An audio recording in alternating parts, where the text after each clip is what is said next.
Arise, Queens. This is the All Queens Army, where women are provided with the tools you need to overcome your fears, face your flaws, and experience breakthroughs as you develop self-esteem so strong you emanate royalty.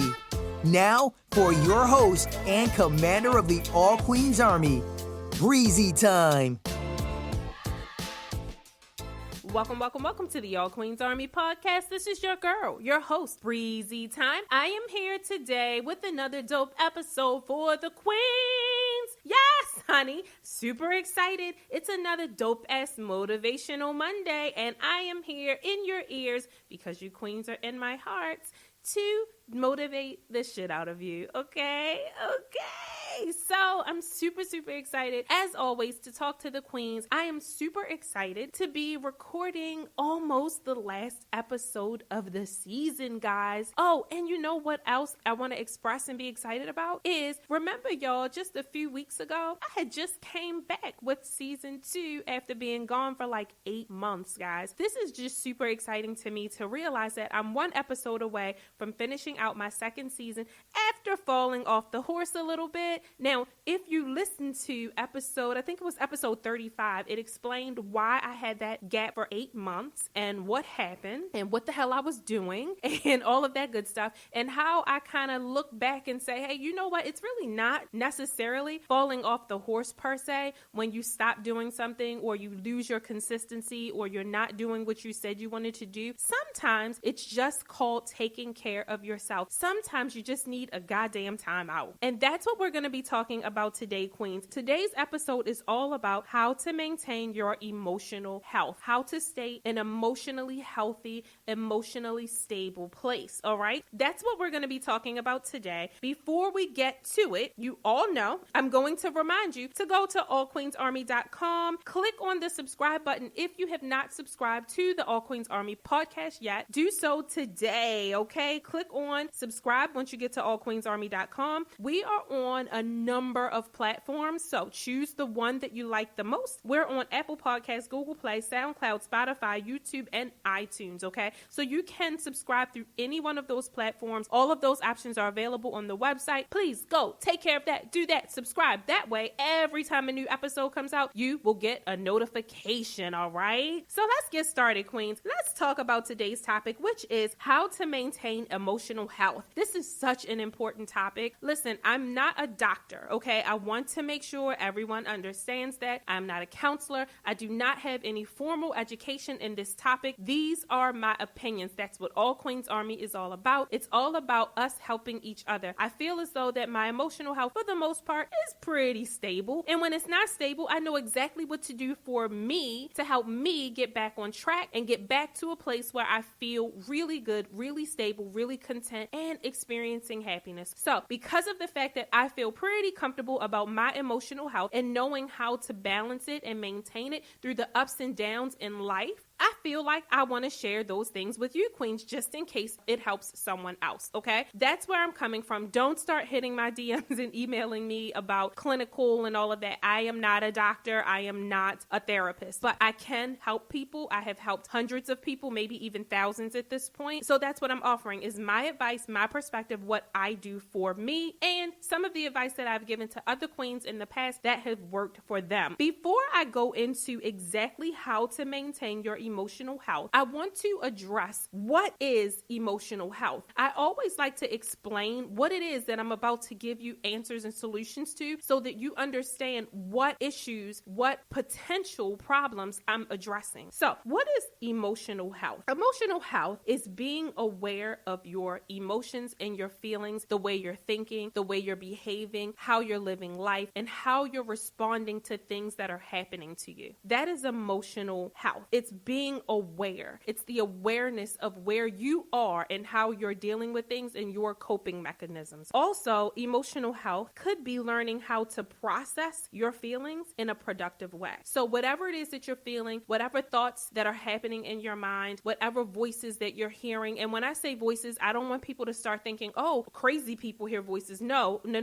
honey. You hear voices in your head too. You hear yourself, really, is what's going on. You hear your higher self, your higher power. I don't know what you guys' religious beliefs are or spiritual beliefs are, but you have a higher self within you. It's your spirit, and your spirit does communicate with you. And if you don't know what voice I'm talking about the silent voice that said, what the hell are you talking about? So anyway, learning how to process what's going on inside of you, outside of you, learning how to process your feelings, learning how to process where you are in life, learning how to process your own behaviors in a productive way. That is another example of emotional health. Here's the third example of emotional health that I'm going to share with you, queens. Taking a positive attitude about how you feel. So learning how to develop a positive attitude and a positive outlook about how you feel, how you behave, where you are, and what you think. Those are the things that describe emotional health. Emotional health is not always being in the best space. It's not about always being happy. It's not about always being able to paste a smile on your face. It's not about always being able to show the happiest pictures and the happiest times on social media. It's not all about just every minute of every day feeling good. That's not necessarily emotional health. That could be a result of emotional health. But you can be emotionally healthy and also be going through some things in your life that are kind of hard, that are stressful, that make you sad. So emotional health does not always look like a smile and having it all together. Emotional health is just how you deal with the things in your life, good and bad. How do you process the highs and the lows? How do you handle the disappointments? How do you overcome the frustrations? How do you behave when you're in a yucky ass situation? And doing all of those things productively, in a productive way. And what I mean by productively is handling things and doing things in a way that's not to the detriment of you or other people around you. That is what emotional health is, my opinion, the way I see it, the way I process it. I'd also like to say I do a lot of reading, queens. I read a lot. I read every single day, probably for about an hour a day. Yeah, so emotional health is so important, queens, so important. Now, let me explain to you why emotional health is super duper important, because there are some consequences to neglecting your emotions and not taking care of yourself emotionally.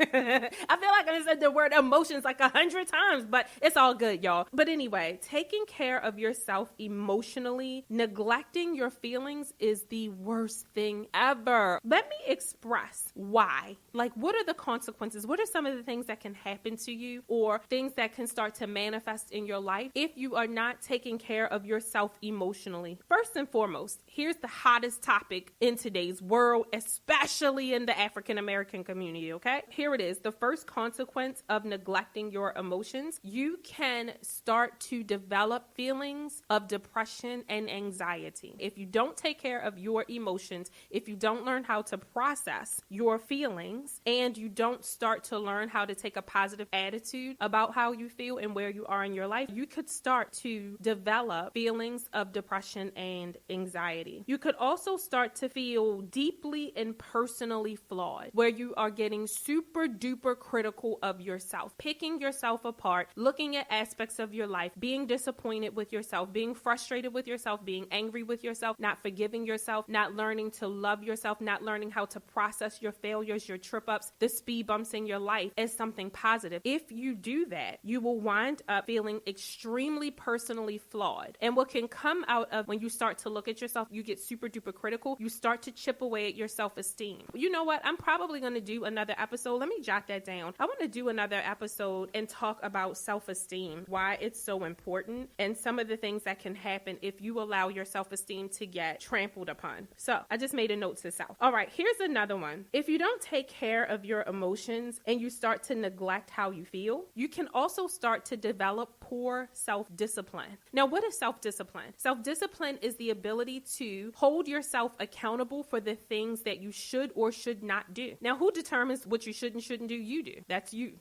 Those are your morals, your goals, things like that. When you start to lack self-discipline, it shows that there's something that potentially you're neglecting within your emotional state. And an example of lacking self-discipline is you decide that you want to start eating more healthy, putting more fruits or vegetables into your diet, or you decide decide that you want to start exercising, and you just can't get yourself committed to doing it every single day or whatever days you decide to do it. Like, you just can't commit to it. You're not doing it when you say you were going to do it. That displays a lack of self-discipline. Okay, so that's just one example. Here's another thing that can come up if you start neglecting your emotions. You could start to develop feelings of being victimized. You could start becoming a victim of your circumstances and a victim of what's going on around you and a victim of the situation that you're in and a victim of the world. And again, Queens, that is a bad space to be. I talk about victim mentality a lot. In the last episode, 2 episodes ago as well, I talk about that victim mentality. It's probably one of the worst low points that you can find yourself in. So Queens, if any of you feel like you've developed that characteristic of feeling like a victim, I want you to reach out to me personally, seriously, because it's really a bad space. Shoot me an email. My email is everywhere. So shoot me an email. I'll say it at the end of the episode just for a reminder, okay? Here's another consequence of neglecting your emotions: substance misuse. I don't want to go so far as to say substance abuse, so I'll use the word misuse. If you notice that you are drinking more alcohol than you normally do, an example of a trigger of, hey, maybe I'm drinking too much, is if you are a social drinker, meaning you kind of only drink when you're around friends, when you're hanging out, and now you literally stop at the bar every day before you go home to work, or you have to have a drink every day after work, or you have to have a drink before doing something, that may be a signal that you're misusing the substance to cope with something that you're dealing with. And whatever it is that you're trying to cope with, it's obvious that you're not dealing with it in a productive and healthy way. So that is a sign that you are emotionally neglecting yourself. I'm going to give you just one more consequence. I don't want to make it like, wah, wah, wah, draw the energy down or whatever. But I just want you Queens to know how important it is to take care of your emotional health. So here's the last example of what can happen if you do not take care of your emotions. And this is a really, really, really big trigger. This is actually one that I noticed in one of my girlfriends, and I started checking on her periodically just to make sure she's okay. When you start withdrawing from your friends and family, when you're not coming around as much, when you're not communicating as much, when you're not engaging as much, when people start to do that, there's usually something going on within them that they're not sharing, that they're hiding because either they're embarrassed or they're ashamed of what they're going through. And it could be you. Maybe you're doing that. You don't want to be around your family as much. You don't want to be around your friends as much. You're kind of hiding within yourself and you start withdrawing. What that says is that's your coping mechanism to deal with whatever guilt or shame you feel about what you feel. And if you're doing that, again, you're not processing those emotions, those feelings in a productive way. A lot of those consequences that I just mentioned are things that you can do something about, all right? I don't want you to feel like you're stuck in a yucky space and there's nothing you can do about it. You're not a victim. You do have the power to claw yourself out of that situation.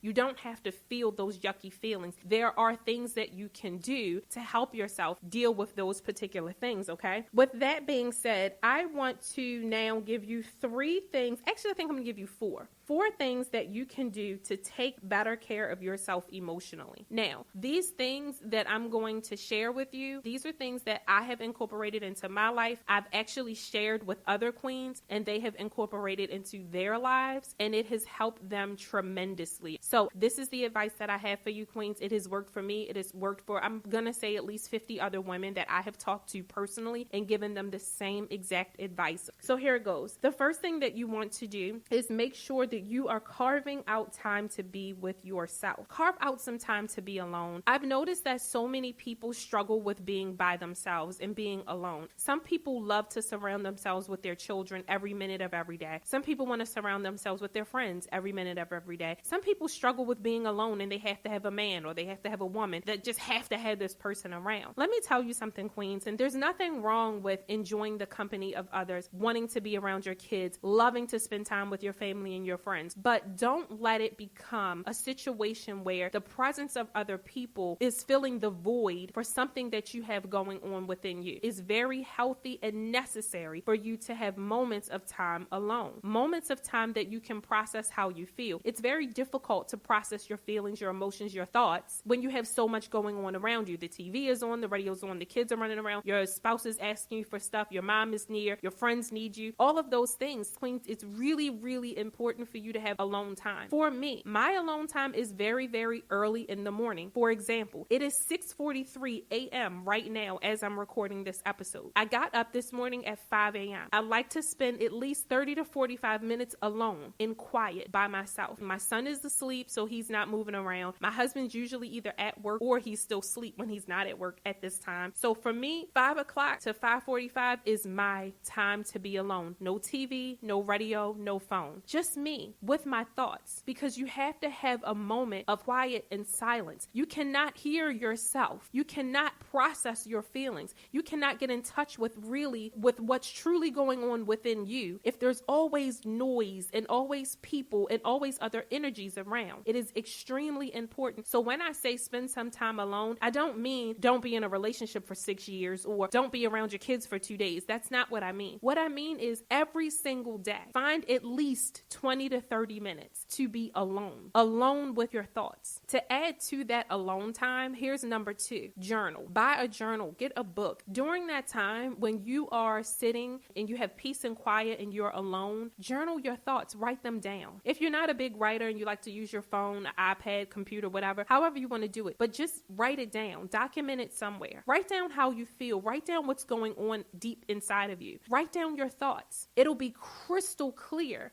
when there's no other white noise around, when you silence everything else. Write down what you think. Write down what you're afraid of. Write down how you feel. Write down what makes you sad. Write down what insecurities you have. Write down what you feel good about. Write down what makes you happy. Write down what makes you smile. Write down what keeps you going. Just write it all down, good and bad. Again, we're not just talking about processing bad feelings, bad emotions. I know that's what I'm leading with and that's what it may seem like, but I'm not. I want you to write down however you feel, good or bad. Journal it. Try to get in the habit of doing that at least Monday through Friday. These things are just kind of piggybacking off of one of another, okay? So the third thing is, if you do decide to journal, great. For example, I try to journal Monday through Friday. And on Sundays, I go back and I read what I journaled throughout the week. And here's why I do that. So that I can go back and I can reflect on what I wrote and how I was feeling throughout the week. It's therapeutic, queens, I'm telling you. And then you just kind of level set and see, how do you feel now? Well, why did you feel that way? Okay, so now you can actually look back. It's kind of looking in hindsight and saying, hey, I wonder why I was feeling that way. And that's where I'm going with this third thing. Start to accept and acknowledge your feelings. When you go back into your journal or wherever you wrote down how you were feeling, when you go back to that day and you reread what you wrote or what you typed, just take a moment to accept and acknowledge that those are your feelings. And then once you accept and acknowledge that those are your feelings, here's what I want you to do. Be okay with it. Realize that it's okay. Forgive yourself for the things that you don't want to feel or you feel like you shouldn't even be thinking or feeling at this point. Be proud of yourself for the happy things that you wrote down. Be proud of yourself for the overcoming. Be proud of yourself for acknowledging. So once you're able to get those things on paper or write them down, acknowledge them. And then be proud of yourself. Be proud of yourself for acknowledging those things. Once you get to a space where you can feel positive energy about what you felt, even if what you felt was shit, was bad, was fucked up, doesn't matter. Be proud of yourself for acknowledging it. Be proud of yourself for being brave enough to confront it. Be proud of yourself for being consistent enough and loving yourself enough to give yourself some time every day. Be proud of yourself for saying, you know what? I want to take care of me. Be proud of yourself for doing this. Be proud of yourself for even asking the question or even acknowledging, hey, maybe I need to work more on my emotions. Be proud of yourself for being able to admit your flaws. Be proud of yourself that you even have flaws. And I'm smiling as I say it. I hope you can hear the smile in my voice because I'm already proud of you, queens. I'm proud of you for listening to the podcast. I'm proud of you for seeing a podcast with the topic of how to maintain emotional health and actually listening to it, because that in and of itself says that you give a fuck about yourself enough to seek some answers. Be proud of yourself because I'm proud of you. I'm so happy that you're here listening to this because it says so much about who you are. It says so much about your self-esteem. It says so much about the fact that you realize that you are a queen and that a queen cannot take care of the queendom if the queen is all fucking tired and worn out. It says that you realize that you need to pay more attention to you, and I am proud of you for acknowledging that. Let me explain something to you, queens. There are so many women who take care of everyone else. It is in our nature. It is innate in our DNA to be nurturers, to take care of everyone else, to put everyone else's needs first, to take care of our moms, our sisters, our brothers, our kids, our men, our women. It is innate in us to take care of our friends, our cousins, our job, our coworkers, the people that we've met in the comings and goings of life, the people that we've built bonds with. We all are always nurturing other people. Baby, I want you, queen, to just take 20 to 30 minutes a day to take care of you, to acknowledge how you feel, to breathe, to meditate, to realize what you need, to accept how you feel, to be proud of your growth, to identify areas that you need a little bit more growth in. And I also want to acknowledge the fact that you're listening to this episode, which is about 30 minutes, is self-emotional healing. It is. It is healing for me to even be spitting this episode and talking to you guys today. Last thing, please acknowledge and accept how you feel. Good feelings and bad feelings. Feelings that you may be ashamed of, feelings that you're happy about. Acknowledge them. You're not meant to always be wonderful, lovely, peaceful, kind, generous. You don't have to have those feelings all the time. Sometimes we feel like I want to be a bitch today. Sometimes you want to slap the shit out of somebody today. Sometimes you want to curse somebody out. Don't feel bad for feeling those things. Don't feel bad for sometimes feeling bitter. Don't feel bad for sometimes feeling like you want to get revenge and want to be spiteful. Don't feel bad for sometimes doing something that might hurt somebody. Don't feel bad. Now, I'm not saying those things are good. What I'm saying is don't feel bad if you feel those things, because it's normal. You're a human being. You're a person. You're a woman processing emotions. And it is important for you to acknowledge the emotions that you feel. That's the only healthy way to process them. Trying to snuff them out so that you don't have to deal with the fact that you have these real emotions and these real feelings doesn't help. It is okay to be a little irritated and pissed off and bitter sometimes. It's okay. Accept that you feel that way. Identify why you feel that way, and then decide that you want to do something different. But you have to accept how you feel, and it's okay. And if anyone tries to make you feel bad or guilty or like a shitty person for having some shitty emotions sometimes, fuck them. If you need anyone to help you feel better, to make it okay, you can talk to me. You can always talk to me, because I will never judge you. Honey, I have had some of the yuckiest feelings and emotions. I've literally thought about a person or a situation and just felt like, oh, I just wish I could just rip the person apart, or I just wish I'd never had to see or deal with this person ever again. Out of pure anger and pure hatred. I have felt those feelings before. I've been that angry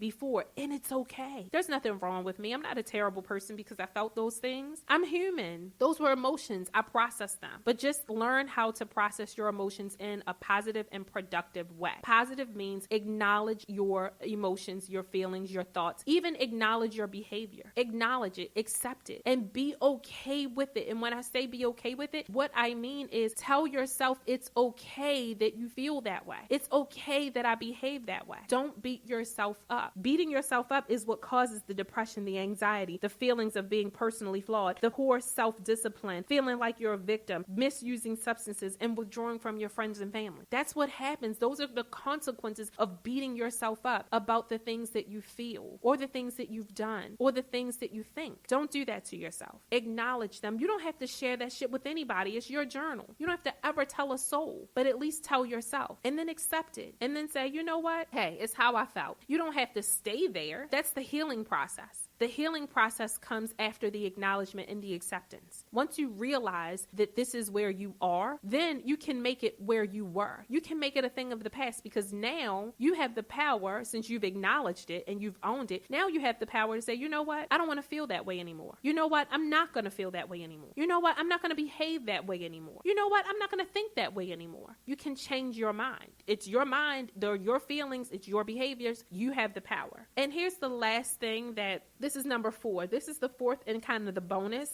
of how you can take care of yourself emotionally. So the last one is to see a counselor, to talk to someone. It is one of the healthiest things you can do. Just talk to someone. Talk to someone who you don't know, or talk to someone who you do know and you feel comfortable with. Just talk to someone. I did for my marriage because I had some issues that I needed to overcome, and there's nothing wrong with it. So queens, those are just some of the things that I have done that have worked for me and that I've shared with at least 50 different women, and they have told me that it's worked for them. Ladies, queens, please take care of yourselves. Take care of yourselves emotionally. Love yourselves unconditionally. Forgive yourselves for the things that you don't really think you should have done, feel, or thought. Don't beat yourself up. Love yourself. Take care of yourself. Queens, please promise yourself to give yourself at least 20 to 30 minutes a day of quiet time to process your emotions, to process your feelings. You deserve that and so much more. I love you so much, queens. I hope that you've enjoyed today's episode. I hope that you got something positive from this.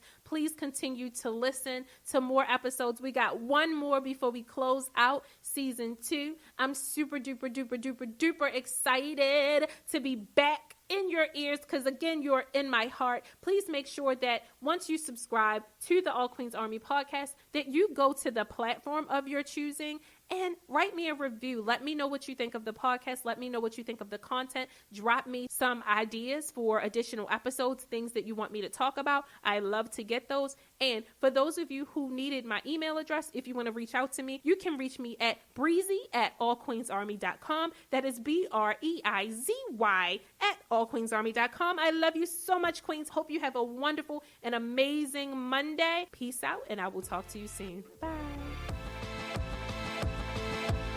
Thank you for listening to the All Queens Army podcast. If you want to connect with Breizy Time and the All Queens Army, be sure to follow them on IG and Facebook at All Queens Army. Or head over and check out the All Queens Army YouTube channel. Until next time.